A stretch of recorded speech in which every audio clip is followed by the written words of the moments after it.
Hello, Steve White, TrickBoy89 for Steve Arts89. Well, I was looking through online and I stumbled across Interlude, a Star Trek fan production from the Axanar continuity. And I'm like, is that Axanar? Did they actually finish it? Is it actually online? And I had a look and I'm like, it looks like it. It's a whole 12 minutes, 20 seconds long. Now, my understanding was they were going to make a feature film. Then, once they sabotaged the whole of the fan film community, they were relegated to two 15-minute segments like everyone else to finish off the story, because you're only allowed to do two 15-minute segments. So they've been supposedly making this for like years, and they kept stopping and starting and having problems, and then there was COVID and blah blah blah. And the last thing I heard, they still had to do a couple of days of filming before they could finish it, and they were going to do a 2-hour audio drama sort of while they were waiting to be able to shoot again. And I heard they were going to release it around Easter, and then April 1st came along, and I thought that it was a joke. And then I found out 3 days ago this dropped. It's only got about, I think, 15k viewers, which is like less than their videos about the Axanar fan film. The Axanar fan film, Interlude, which apparently is part 4. Part 3, apparently, the original Axanar video apparently is part 3, and this is part 4, and the next one, The Gathering Storm, is going to be part 5. Now, I watched it. I mean, like the next day, I sort of thought, oh, okay, maybe I'll watch that tomorrow. I don't know, I sort of was like, is this it? Is this the actual film? And then I did skim through it for a little bit, and I'm like, this does not look very impressive. This looks like 2 scenes and some dialogue. So I didn't exactly rush. I just watched it then. Everything else was done. I had nothing else to do. As you can see, my enthusiasm is just... I mean, I didn't think that we're going to get anything. I sort of was really kind of upset for all the investors and people who kept giving Alec money to produce something, and nothing was coming out and nothing seemed to be done. And I kind of felt that it was never going to be finished or released, and that he'd always just blame COVID or the lawsuit or just anyone, because he seems to have... so much has happened, so many people have come in and out of that production, and there's so many stories from other people which are really bad, and I thought, it's never going to happen, they're never going to finish it. Okay, so I watched it. Now it takes 45 minutes. The whole thing is 12 minutes and 27 seconds. The first 45 seconds are credits. They have a in memoriam of somebody who I have no idea who it is, and then they have some very basic credits, and it's called Interlude, a Star Trek fan film. Sorry, a Star Trek fan. What is it called? Star Trek fan production. Sorry, I've written down what I called it, and then I actually wrote down the title beneath it in my notes. I really need to stop writing handwritten notes. And then it just goes into some very basic credits. It lists Warren Hawke and Alec Peters as the stars. It goes through the music. It goes through... It was written by Jonathan... Was it Jonathan Law? I think so. I can't remember right. And directed by Victoria Fox. And then it starts. And it basically... I feel like I've seen it all before. I feel like there's nothing new here. Basically, we just see some fairly CG, probably the worst quality CG I've seen from any of the Axanar productions. D7's just plodding through space. And then we have 2 Ares-class ships. The Ares and... what was the other one? I can't remember. There was 2.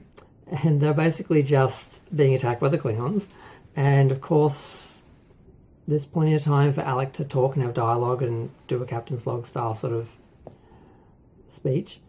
And we see some other members of the crew, and some of them are kind of cute. There's a guy with a mustache, which looks really bad, like the guy from Galaxy Quest. And then there's a hot black guy at the front who doesn't deliver his one piece of dialogue as well as he could have, but he's trying very hard. It's kind of cute. And then we have a couple of random people I don't think we have any dialogue from. And then we have the other captain on the other crew, Captain Chandelier, I think it is, from the Artemis. That's right, the other ship's the Artemis. And basically, Ares, the Ares has an injured crew member, and he's apparently very important. Ramirez, he was apparently the one who pushed for the Ares class to be launched so they could take on the D7s. The D7s have just popped up out of nowhere. The dialogue suggests that it actually was some sort of spy that alerted them to their location because they wouldn't have found them otherwise. And basically, Captain Chandelier basically is like, okay, you need to leave and take Ramirez with you to save him, and we will stay here and sacrifice ourselves on the sword of the Klingons so you get away, basically.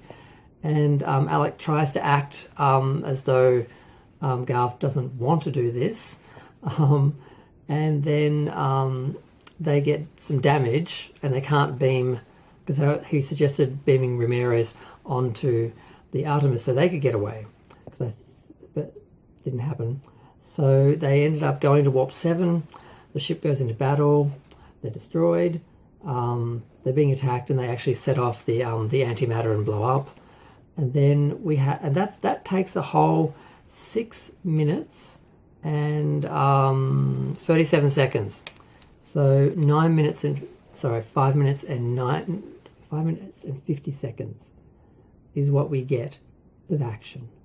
It's exactly what I said. Just the one bridge set, the bridge crew, some dialogue, another ship shot on the same bridge with just a different crew, a bit of dialogue, a bit of shaking of the camera, the same CG ships we've seen a million times, the same scenes we've seen a million times, of the Klingons shooting on them and all that.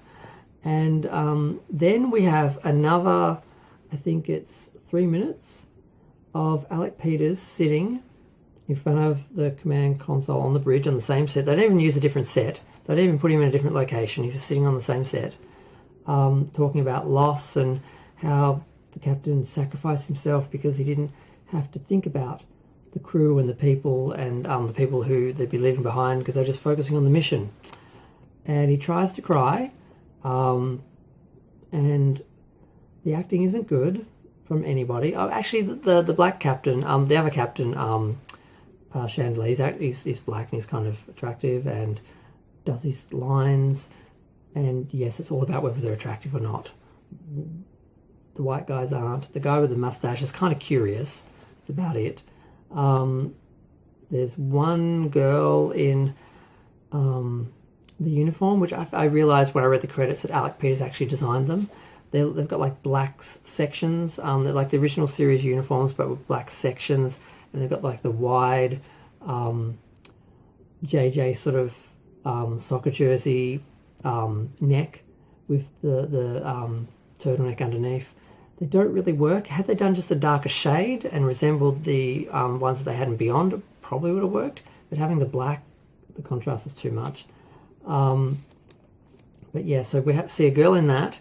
We see an older woman in that who doesn't have any lines. I don't think any of them have any lines. I think the only one who has any lines is the communications, the helm, and the other guy. So there's like 3 people other than Alec who speak, and then there's the captain on the other ship, and that's it. And then Alec just talks about it for 3 minutes, which is just filler, absolute filler. And then we go to another CGI shot, bunch of shots, CGI scene of the Klingons continuing to attack Starfleet bases. They got back to Starbase 1 in time with Ramirez, and he spent the rest of the battle in sick bay or something. And then it ends with the Vulcans announcing they're leaving the battle, basically, and they have to go on in the second part, taking on the Klingons without the help of the Vulcans. And that's it. And that's where it ends. And it says, basically, Garth will return in The Gathering Storm, which is the next part, part 5. Now, where part 1 and 2 are, I don't know. And part 3 was a very interesting documentary style section. It was about 20 minutes. It was fairly good. They had a fair amount of production value, a lot of actors involved, just a lot of talking heads, but it implied a lot of promise that it could never deliver, and it fooled a lot of people into thinking it could deliver more than it would in the beginning. And then the court case happened, and then the fan film ban, basically, guidelines happened, and then COVID happened, and what we got was not the same quality, not the same continuity. It doesn't look the same, nothing the same. Not even the background of the stars is the same. It's not black, it's blue. There's nothing about this that fully resembles Axanar or what was promised. And it's kind of what I expected, although I didn't even think that we'd get this far. I thought it'd be like, we were just never able to finish it. We tried so hard, but here's a few scenes, here's a few bits and pieces. Just imagine how amazing it would be and leave it in people's imagination so they never have to live up to that. But they did actually give us something, so I'm shocked something arrived. I thought it was like an April Fool's joke until I realised it's like already April 8th, and it's been out for 3 days, so it couldn't have been. And yeah, it's weak, it's filler, it's nothing we haven't seen before.